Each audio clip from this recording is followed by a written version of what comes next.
আমি সত্যিই ভেঙে পড়েছি। আমরা তিনজনই একই রকম অনুভব করছি।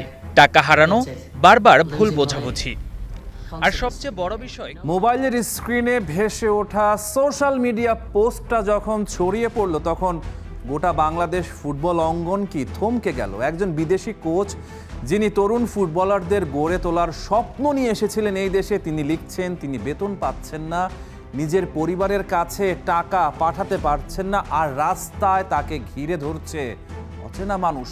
জেরার্ড জোন্স, বাংলাদেশ অনূর্ধ্ব 20 দলের কোচ, এই একটা পোস্ট যেন আরেকবার খুলে দিল সেই পুরনো বাক্স যেখানে জমে আছে বাংলাদেশের ফুটবলে বিদেশি কোচদের বছরের পর বছরের ক্ষোভ, অভিযোগ আর অবিশ্বাসের ইতিহাস।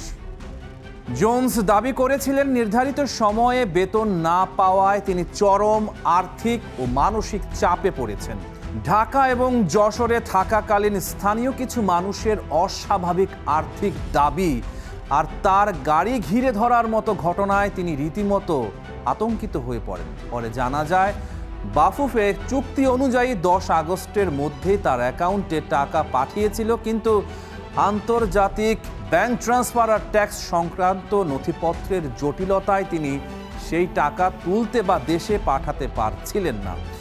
বাফুফের সভাপতি তাবিথ আউয়াল বিষয়টাকে দুর্ভাগ্যজনক আর ভুল উপস্থাপন বলে অভিহিত করেছেন।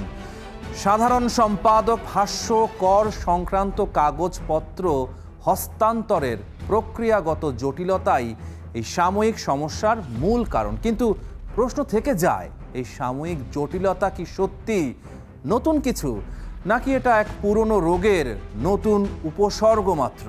আমরা ওর কন্ট্রাক্ট অনুযায়ী 10 তারিখে ওর অ্যাকাউন্টে টাকা দেওয়ার কথা। আমরা 10 তারিখেই ওর অ্যাকাউন্টে টাকা অলরেডি রিমিট করা হয়েছে। সো অলরেডি সে তার অ্যাকাউন্টে টাকা রয়েছে। সো এই ধরনের মিথ্যা তথ্য দেওয়া কেন দিল, এটা আমিও আসলে এটা বুঝে উঠতে পারতেছি না।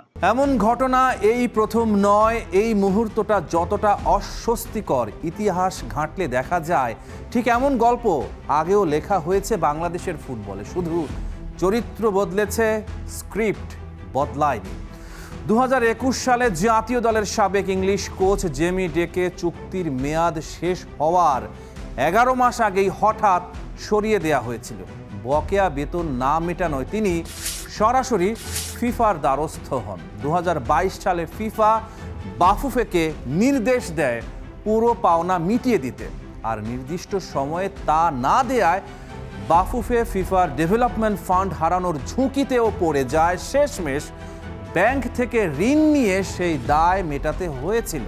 সাফ জয়ী নারী দলের কোচ পিটার বাটলারও 3 মাসের বেতন বকেয়া থাকা আর অভ্যন্তরীণ অব্যবস্থাপনার প্রতিবাদে দায়িত্ব ছেড়ে দিয়েছিলেন একবার।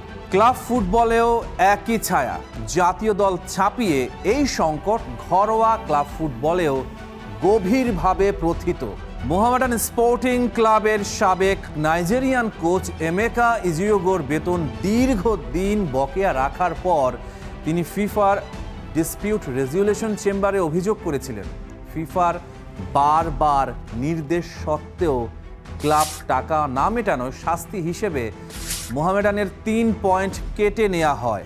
একই ভাগ্য বরণ করে Sheikh Russel Krira Chakra. Serbian coach Miroslav সাভানোভিচের পাওনা না মেটানোয় তাদেরও লিগ টেবিল থেকে 3 পয়েন্ট কাটা যায়। রোমানিয়ান কোচ ভ্যালেরিও তিতা বসুন্ধরা কিংস থেকে বরখাস্ত হওয়ার পর 3 মাসের বেতন, বোনাস আর বিমান টিকিটের টাকা না পেয়ে ফিফায় অভিযোগ করেছিলেন। তার সঙ্গে ছিলেন তিউনিশিয়ার ফিটনেস ট্রেনার খলিল চাকরুনো। আর প্রশাসনিক পর্যায়ে সবচেয়ে বড় ধাক্কাটা আসে 2023 সালে, যখন ফিফা বাফুফের তৎকালীন সাধারণ সম্পাদক আবু নাইম সোহাগকে 2 বছরের জন্য নিষিদ্ধ করে। তদন্তে বেরিয়ে আসে কোচ ও ফুটবল উন্নয়নের জন্য বরাদ্দ ফিফার তহবিল ব্যবহারে জাল নথিপত্র দেখানো হয়েছিল। 2020 সালের দিকে নিয়ম লঙ্ঘনের কারণে ফিফা ও এফসি যৌথভাবে বাফুফেকে প্রায় 37 লাখ টাকা জরিমানাও করেছিল। এই বিতর্ক এমন এক সময়ে সামনে এলো যখন প্রবাসী তথা অরিজিন ফুটবলারদের হাত ধরে বাংলাদেশ ফুটবল বিশ্ব দরবারে নতুন পরিচিতি পাচ্ছে। হামজা চৌধুরীর মতো নামগুলো যখন বাংলাদেশের জার্সিতে বিশ্বাসযোগ্যতা তৈরি করছে, ঠিক তখনই কোচদের বেতন জটিলতার এই পুরনো ছবিটা আবার সামনে চলে আসা এক অস্বস্তিকর বৈপরীত্য তৈরি করে। মাঠের বাইরের এই প্রাতিষ্ঠানিক দুর্বলতা যদি বারবার প্রকাশ্যে আসতে থাকে, তাহলে মাঠের অর্জনগুলো ছাপিয়ে যেতে পারে সেই পুরনো প্রশ্ন, ব্যবস্থাপনায় আসলে কতটা বদলেছে বাফুফে। ওনার সাথে খেলো না, ওনার সাথে পাস দিও না। সিন্ডিকেট তত্ত্ব হাওয়ায় ভেসে বেড়ানো কোনো অলীক ধারণা নয়। ক্যারিয়ারের গোধূলি বেলায় এসে মুখ খুলতে শুরু করেছেন ক্যাপ্টেন জামাল। কিন্তু এই সিন্ডিকেটটা টোটালি বিলুপ্তি করা উচিত, কারণ যে বেটার ফুটবল খেলবে তাকেই চান্স দিতে হবে, এবং যাতে করে বাংলাদেশের পতাকা মানে উপরের দিকে উঠতে পারে সেই ধরনের একটা ডিসিশন নিয়ে আমাদের টিম 11 জন দাঁড় করানো উচিত আমার মনে হয়। হামজা চৌধুরী বাংলাদেশের ফুটবলের বাঁক বদলের মহাতারকা। একে একে এসেছেন সমিত, জায়ান, রোনান, ডেকলান। লাল সবুজ জার্সির অপেক্ষায় ট্রেভর ইসলাম। প্রশ্ন উঠছে, বাংলাদেশ কি অরিজিন ফুটবলারদের যথাযথ ব্যবহার করতে পারছে, নাকি প্রত্যাশা পূরণ হয় না সিন্ডিকেটের অদৃশ্য দেয়ালের কারণে? নিউ জেনারেশনের জেনজিদের ওয়ার্ড সিন্ডিকেট। আপনি যদি 80-90 দশকের কথা বলেন তাহলে সেক্ষেত্রে বলতে হয় প্রভাব বা দৌরাত্ম্য। তো জিনিসটার মিনিংটা একই, সেটা হচ্ছে যে ক্লাবগুলোর একটা প্রভাব বা দৌরাত্ম্য থাকে, বা ম্যানেজমেন্টের একটা প্রভাব বা দৌরাত্ম্য থাকে। তো ওইটাই এখন একটা ক্যাচি ওয়ার্ড হিসেবে সিন্ডিকেটটা অনেক বেশি আর কি ক্যাচি।